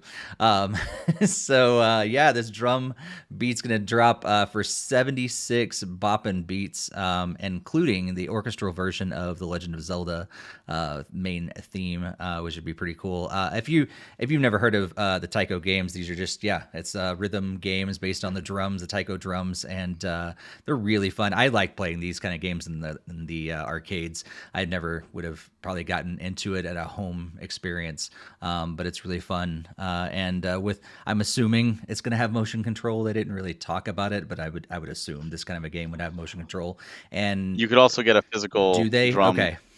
I was hoping that was the case. You'd be able to get a physical drum too, so that's really cool. I'm probably not going to get it, but I love the concept, and it's so cool that they're coming out with those games. Also, just jumping ahead here, Triangle Strategy was also shown off. There's going to be a new demo as well that lets you play from Chapter 1 to the end of Chapter 3. That's actually available now that you can check out. It's going to be dropping on Nintendo Switch on March 4th. There's also going to be some DLC for Cuphead. It's called Cuphead: The Delicious Last Course. And paid DLC for the original game. I won't be getting it because I still can't make it past like level 3 of the original game because it's so stinking difficult. But if you want even more of this game that's going to just murder you instead of you murdering it, it's dropping on June 30th with some paid DLC. And also, we're going to get some Metroid Dread updates dropping today on February 9th. There's going to be 2 new modes: Dread mode, which is kind of one hit and die game mode, and then also Rookie mode, which is basically the complete opposite, which gives you increased recovery. And then there's going to be a second free update that's going to be dropping sometime in April with a boss rush mode. So we got 4 different games that we can talk about there. Barry, what did you think about these announcements? It's really cool to see more Taiko games. I haven't played them, but I know there's a big following. There's even RPGs. There's 2 RPGs on the Switch as well, which is really cool. Rhythm-based RPGs. It's crazy. The whole series is crazy, but it's very addicting. And I like that there's a service that you could pay and you can get up to 500 songs. Like, that's insane. Like, if that's the kind of stuff you like, if you like rhythm games, and like that will keep you busy for a long, long time. Triangle Strategy, I tried the demo when it first came out. I found it boring. I'm just not a fan of strategy role-playing games. However, I will say that this is my absolute favorite kind of demo, and I give them full applause for doing it. I love demos where you get to play and carry over into the main game. So not that much longer to March 4th, really, if you think about it. So if you're interested, I'd say try the demo. I love Octopath, but I'm not going to play this. Cuphead, I've never played, but I'm still waiting for the physical. There's a physical coming, but they were waiting for DLC, which is the smart thing to do. So maybe after this launches, there'll be an announcement after June 30th about a physical. And Metroid Dread, I did not see this coming. And a big card, Metroid Dread DLC wouldn't be anywhere close to it. I'm not going to go back to Metroid Dread at this point. I 100%ed it in my playthrough. Too many other things to play, and I don't need Rookie mode because I beat it on regular, and I definitely wouldn't do Dread mode because I would probably break my controller. Right. And I've never been a fan of rush modes at all, so it's great if that's your thing. Not for me, but it's free content, always a plus. Nice. Greg, what do you think? Yeah, I've never really been into the rhythm games. I never dove into like the Cadence of Hyrule. Still, that was always like a pipe dream, I guess, but I never got into it, so I probably won't be getting into this rhythm game, even though it has Legend of Zelda as part of it. Triangle Strategy has been my jam. I've been I really enjoyed the very first demo that they had for where they were collecting feedback, and it's great to see that it's finally coming out so soon. I'll probably be downloading the demo and getting to the end of it before the game releases to carry over my save. That's, as Barry said, that's really great when they do those things, and just like they did with Octopath and Bravely Default series, it's great when they make demos that you can actually carry over your progress. So hope to see more of those in the future from other games. Cuphead, like you, Steve, I don't think I got past the very first early parts of the game, so not really thinking the DLC will be for me, but great for anyone that's still playing it and really enjoys the series. The new characters sound like it'd be a lot of fun. I almost wish it almost kind of sounds like a Nabbit type of character that they should almost like backload into the game, because like it sounds like it could make it a little bit easier if you're able to double jump and whatnot. Um, and then, as what you guys were saying, it was definitely did not ping anything to come for Metroid Dread. It didn't really think any DLC would come. I still haven't actually beaten the game. It's still on my list to go back and do. But I don't like the extra difficulty modes are kind of like a not a good point to restart the game or anything. And as Barry said, I'm not going to be trying the brutal mode. It's not my type of style, and usually would have lots of broken Pro controllers or Joy Cons trying that out. Yeah, it's great to see that it's getting more content updates. I mean, I don't know what else they could really add, but hopefully they'll keep adding to it. Yeah. I was telling Greg before we started recording, I have 3 notes down. I have Dread mode, won't be getting this. Rookie mode, no need to play this. And Boss Rush mode, I might play this. So that's my review there of those 3 modes. Yeah, because at this point I've already beaten the game. Like you said, Barry, it's like, why go back? Like, what I am excited though, like with Dread mode, I'm excited to see other people's playthroughs of that, but yes, I'm not going to do it. 100%. Yeah, there's no point in me doing it. Like you said, like we're going to go through so many Pro controllers if we do that, and ain't nobody get enough money for that. So, well, let's move on to this next. We could maybe actually just rush right through this, because I'm sure people like some of our listeners like Jakester aren't going to care at all about this next announcement. No, not at all. They don't like Earthbound. No. We just when we thought that the Nintendo Switch Online service is like just tanking, and who knows if it's going to get any better at all, and it's just whatever. They go on. Finally announced that Earthbound actually exists, and not only does it exist, they're bringing it to Nintendo Switch Online, along with Earthbound Beginnings, which is the original Mother game for Famicom, and both of them were shadow dropped as of today, so February 9th, so you can go and get those games and play on the Super NES Classic, or not the Super NES Classic, with the Super NES Nintendo. They're not on the Classic. That's behind me. Earthbound is on the Classic. It is, but not Beginnings. So you can play those on your Switch Online, and that's kind of cool. And I remember actually, I think in the Discord, I think one of the first comments that Jakester had was like, "There's no chance this is happening," but still no word of Mother 3. But hey, we get 1 and 2, so hey, that's some progress. They really should have pasted that clip of Reggie in there, like right after that point. Like, what about Mother 3? How about this instead? And just like go to like the Mario Kart 8 Deluxe or something. Right. Like, I mean, this announcement both excited me and made me so sad.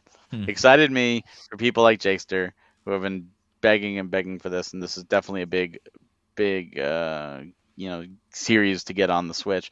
But upset me because if they're on Nintendo Switch Online, that means no compilation and no mention of Mother 3. And they most likely weren't going to release just Mother 3 on its own at this stage, because it's a Game Boy Advance game. But a compilation of the 3 games, it's a no-brainer. People have been begging for a compilation for years. Like, absolutely, let's do it. Do a collection. Now, my hopes of Mother 3 actually coming here are almost non-existent at this point, because this was the opportunity. Now, after this, if they announced Mother 3 or something as a stand, like that would have been the time, but no. Yeah. Last poor Mother, we knew her well.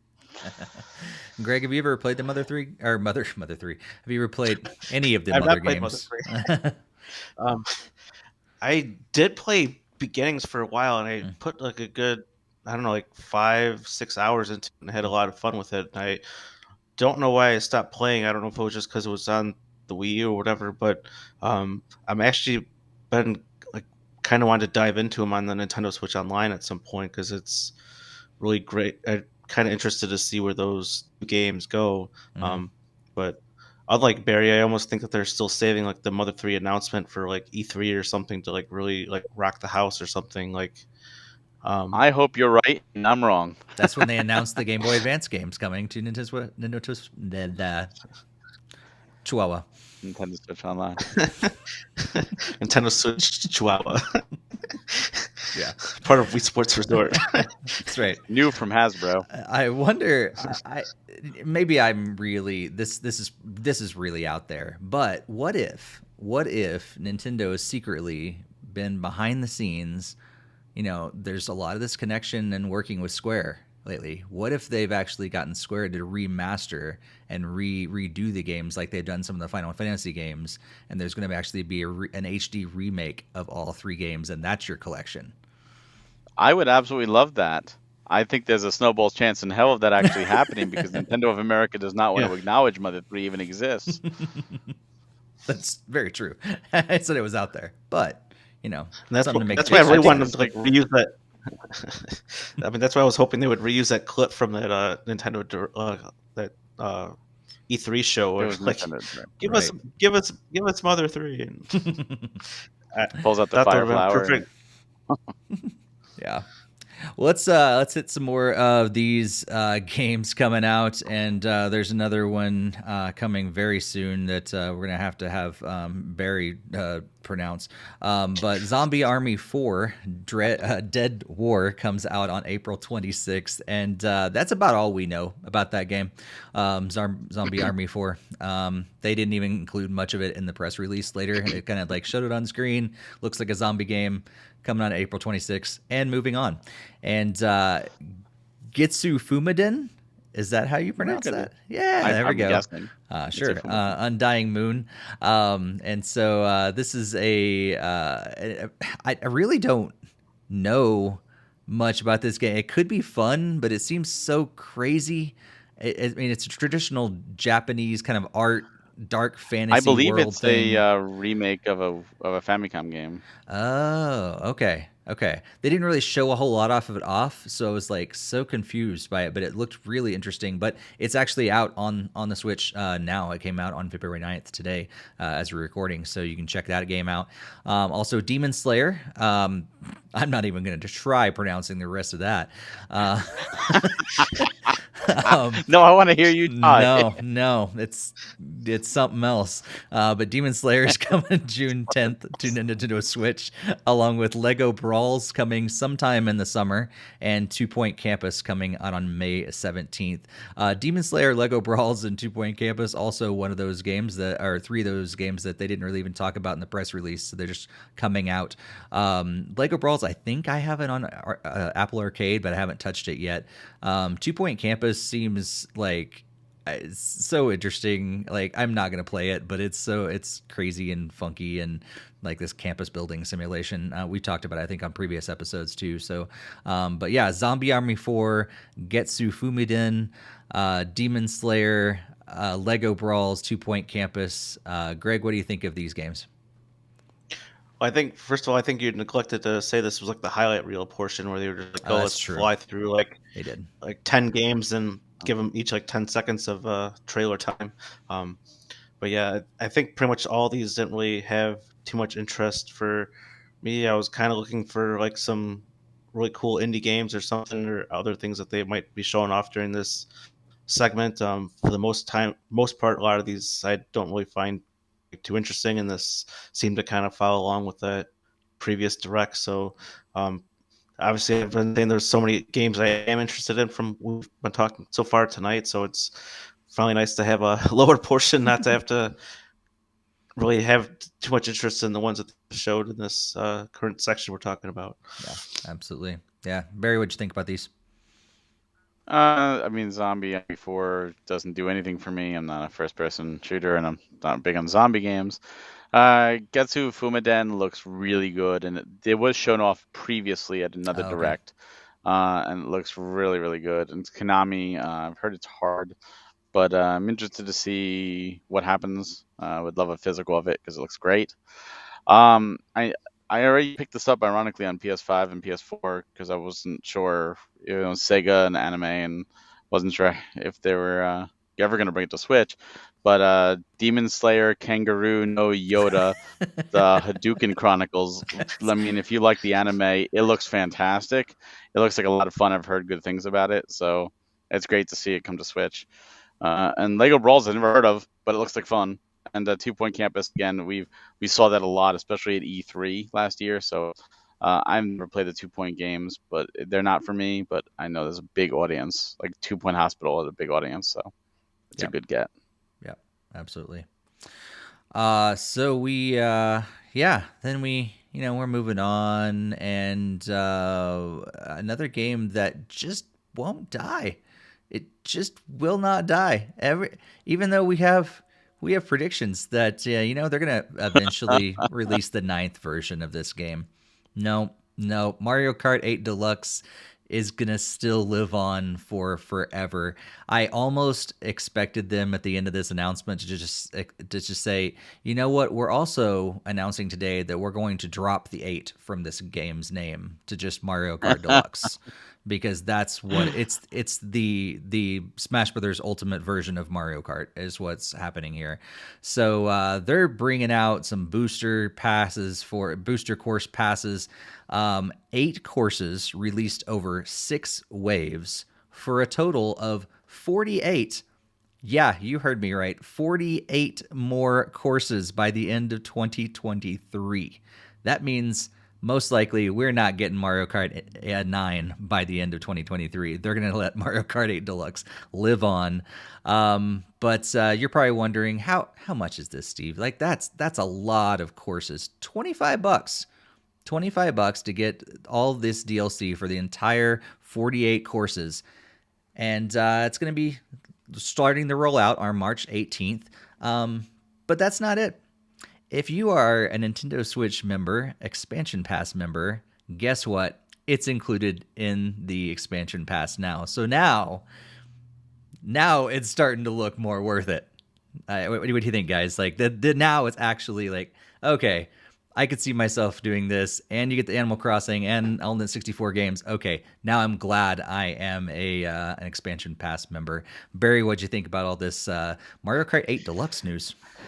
This is exactly what I've been saying about the expansion pass. This is what they're going to start doing. They're going to start putting all the new DLC into that, and that's going to be their like subscription kind of deal where you get access to all of that.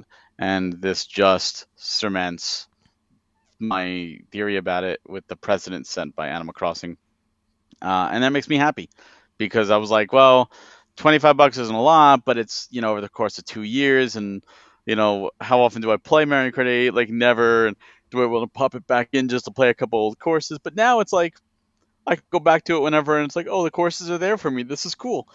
I love the fact that more courses are going to be there. This is definitely going to be the definitive Mario Kart experience. And to me, the biggest excitement was they included Tour.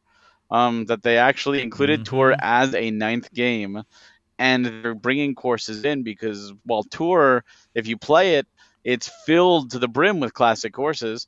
It has exclusive courses, which is great because those courses, if you don't play mobile, you'll never see them. So it's new to a lot of people.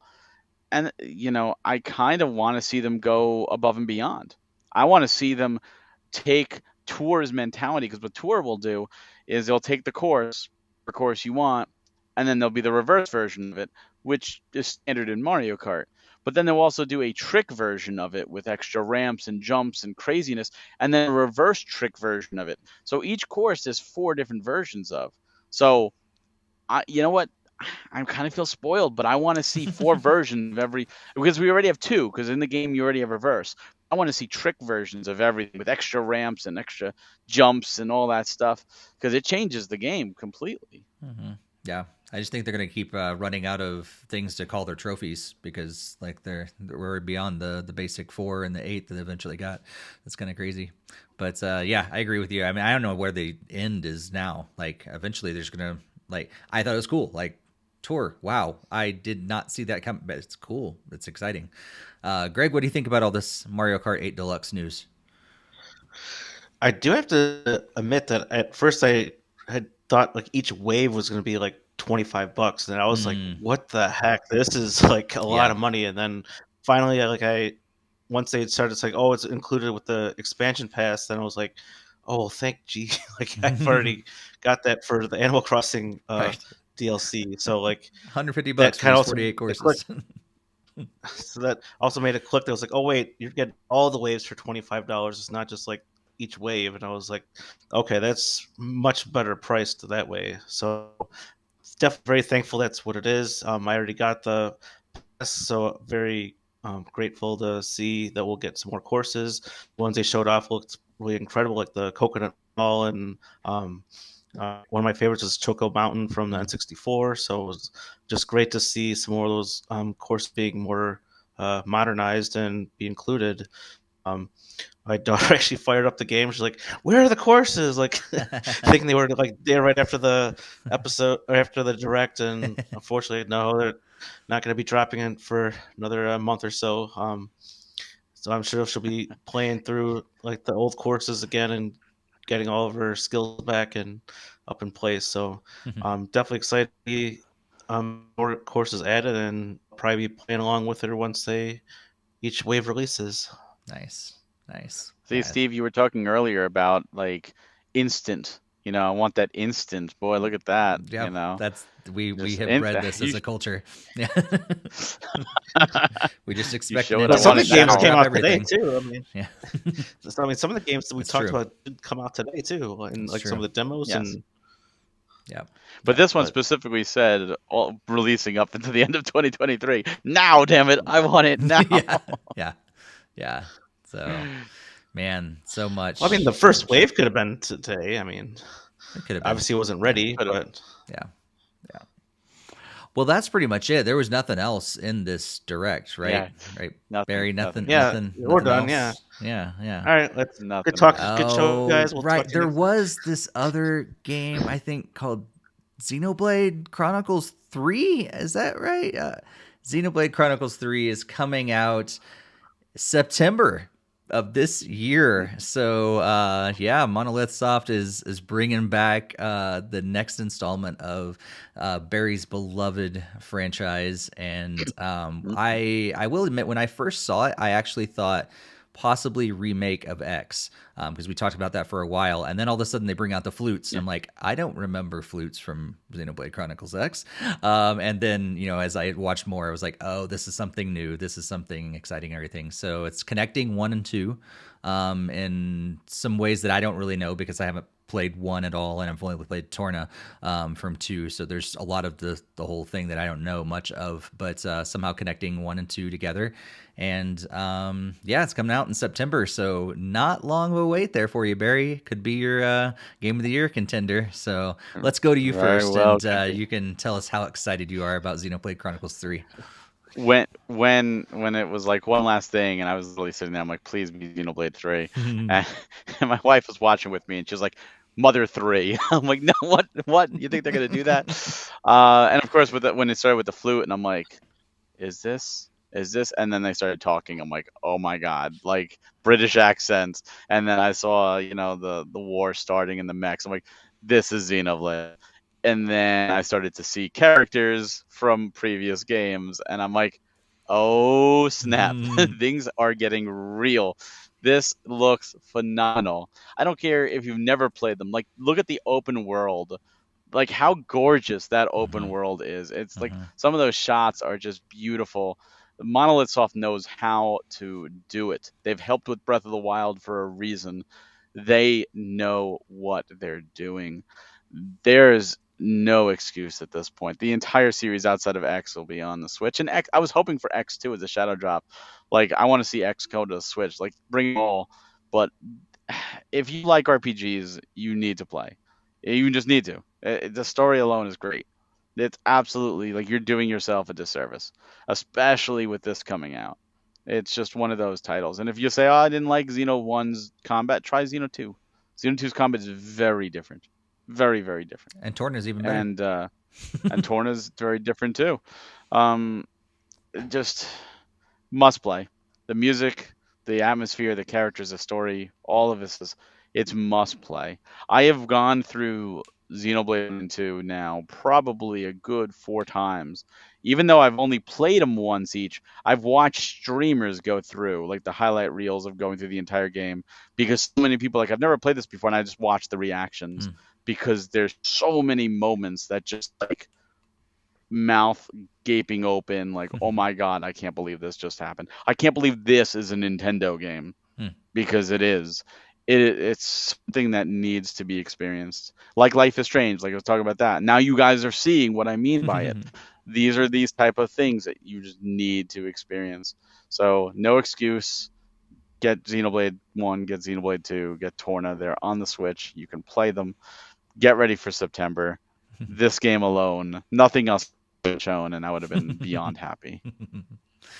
Yeah, Greg, what do you think about Xeno 3? Is this is it enough to finally get you into the series? Unfortunately, probably not, because until they fix the combat system to be like Dragon Quest, then it would be absolutely 100% perfect, easy by day one kind of thing. Because the game looks incredible, gorgeous, the story sounds amazing, and everything. But it's that blasted like live action combat garbage that I don't really care for, and tagging like with teammates and stuff. It's not my ideal combat system. If it was like Dragon Quest, 100% easy, must purchase day one. I would pre-order right now. But since it's You see, he says this, but he hasn't even tried Xeno 2. And the combat's very different than Xeno 1. So that's a crap because Xeno 2 came out in 2017, so you had time to try it. So, you know, the combat changes. And you don't even know what the combat system is in Xeno 3. They didn't show you what it was. So, considering they changed it in 2 and Torna, it's going to be different. And X had different combat too. What's different is it? How different is like between 1 and 2? Very different, like night and day. And Torna is like I did not like Xeno 1 combat. That's the reason. That's the main reason why I didn't play Xeno 1 because I did not like the combat as well. But I played Torna and I did not have one problem at all with that combat system. I liked it, okay. Like how it was executed. It was fine, and X is fine too.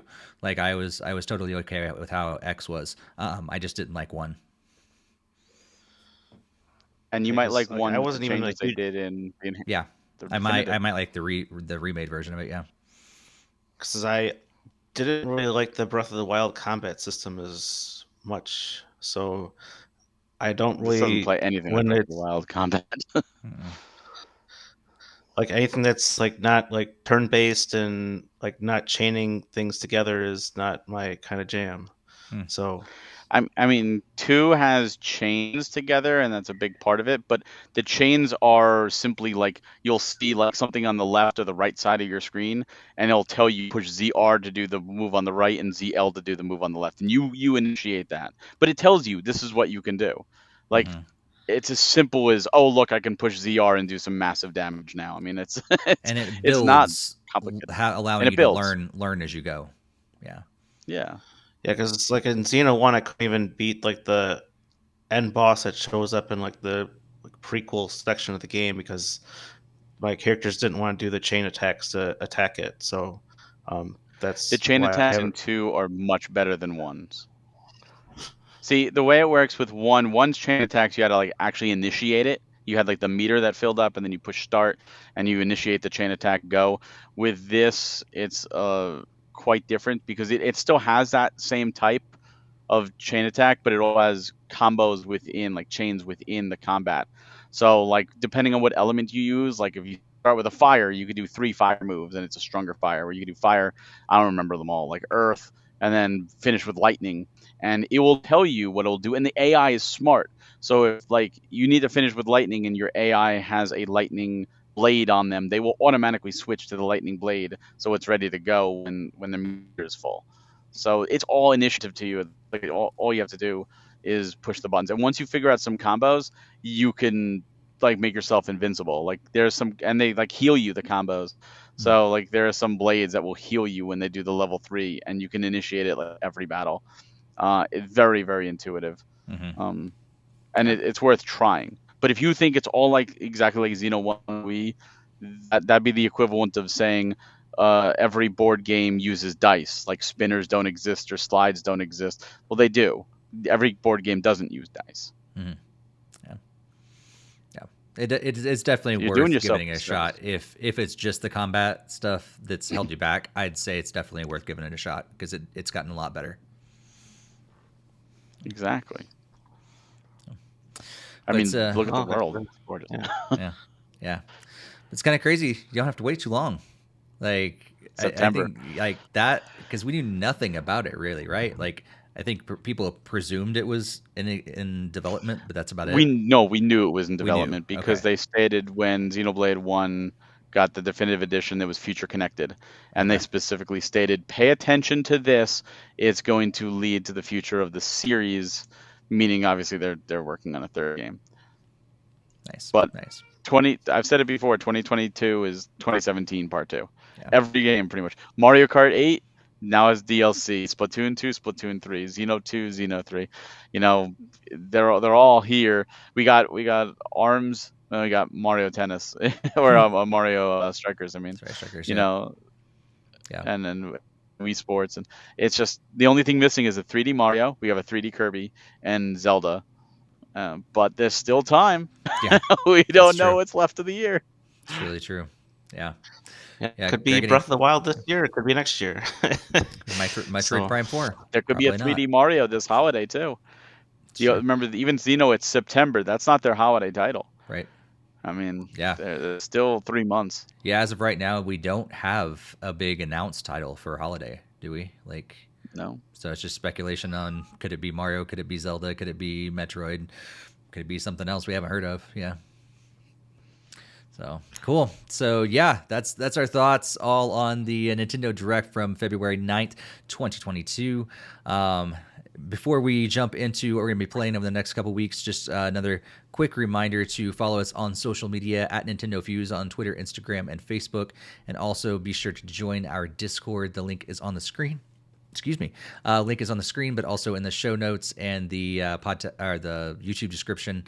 So make sure you join that. We love talking with you guys pretty much anytime, 24/7. There's usually someone in our Discord that's talking about games, and so much fun to keep those conversations going in between podcast episodes. Again, we do usually record this live so that you guys can join in the live chat and all that stuff on YouTube and Twitch every other Monday. So if you have not joined us for a live podcast, be sure to do that. So let's move into what we're going to be playing over the next couple weeks. So like I said, this podcast episode is dropping on February 14th, 2022. So at that point, looking forward beyond the games that we've talked about already in the Direct. We also have Dynasty Warriors 9 Empires is going to be dropping. Also a game called Monarch, and Intelier Sophie 2 is also coming out over the next couple weeks. Maybe some other games that stand out to you all. But yeah, Barry, what are you hoping to play over the next couple weeks? I'm hoping to finish Pokemon Legends.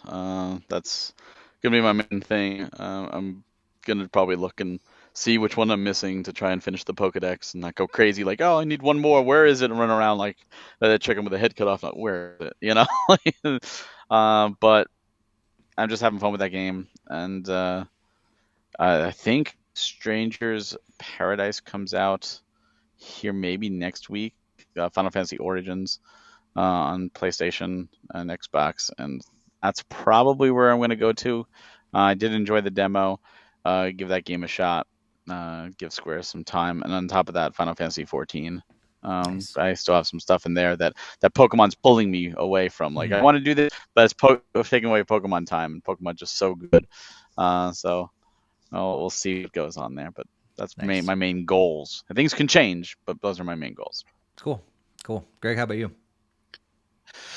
Goals will be to up Pokemon Sword and Shield and probably getting that Triangle Strategy demo to get through the first few chapters, or at least start the first few chapters. And yeah, I'll probably see where else I'll also finish up Life is Strange True Colors. I would like to get that done before the next podcast as well. So I'll probably be keeping me busy the next weeks. Cool. We also have a game to play that we're reviewing next podcast. Yes. Yes. Do we want to tease what that game is? That's Demoniaca for the Switch. Nice.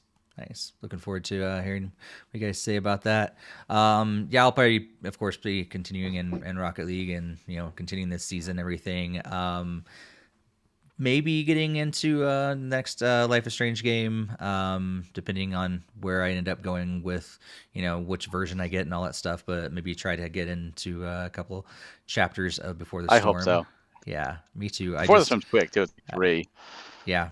So I just got to figure out where I want to spend my money. Is basically it, or see if I can maybe get the free copy from Square is what I'm still hoping on. So maybe they'll contact me before the next podcast, and I can get the review copy for the remastered collection. But yeah, I think that's pretty much my main goals. Except for I'm thinking like once Earthbound dropped, it's been forever since I played through. I've never beat the game. I played several hours of Earthbound before, and I was like, you know what? I need to play through that game again. So maybe I'll start a round of Earthbound and see if we can go through that, and eventually maybe try out Beginnings now that I have it and can play it, which is pretty cool. And maybe I'll have something to talk about with Jakester in the Discord. So it'll be fun. So you didn't get it on Wii U? That. I did not get the Beginnings on Wii U. No. No.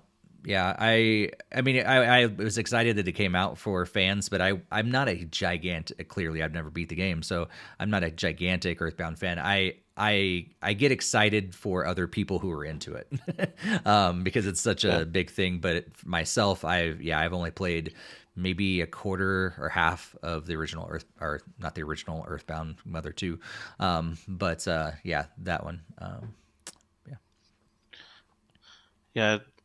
I've been kind of trying to play games where all the characters in Smash are from, so this was a perfect opportunity to dive into Ness's and Lucas's game. It's funny you should mention that because there's 2 characters called Pyra and Mithra that just happen to be in Super Smash Bros. Ultimate that come from a game called Xenoblade Chronicles 2. So you can check off that list while experiencing one of the best games, if not the best game on the Switch right now.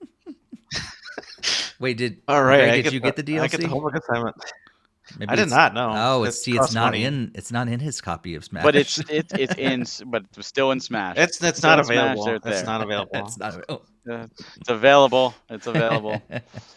Nice. Are you sure it's available? I don't see it. I can't select it in the menu. You can select it on the purchase screen. Absolutely, I guarantee you. Well, you could play against them online. You could. So yes, there you go. You will play against people with characters you do not own online. So yes, absolutely, they are in your game. The files are there in your download. I guarantee you.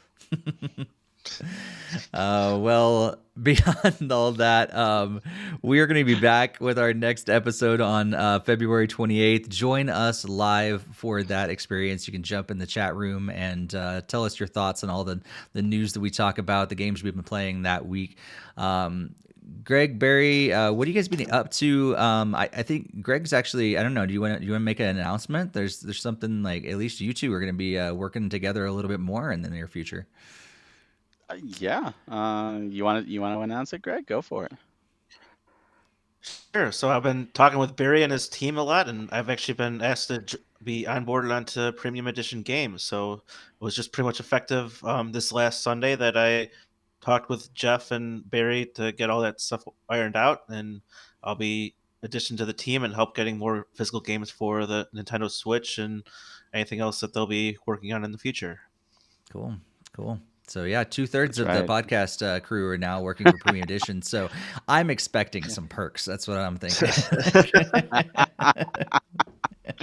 I know people now. I know even more You know people now. That's right. That's right. No, That's right. it's an honor to have Greg join us, and we've got some really cool stuff planned. Cool stuff that we will be announcing soon. That I can't say exactly when, but there will be an announcement soon, quicker than most. But we're working on the Series 4 Direct. So for those of you interested in the next round of physical games, you don't have to wait too much longer. But there are going to be some really cool ones when we do announce them.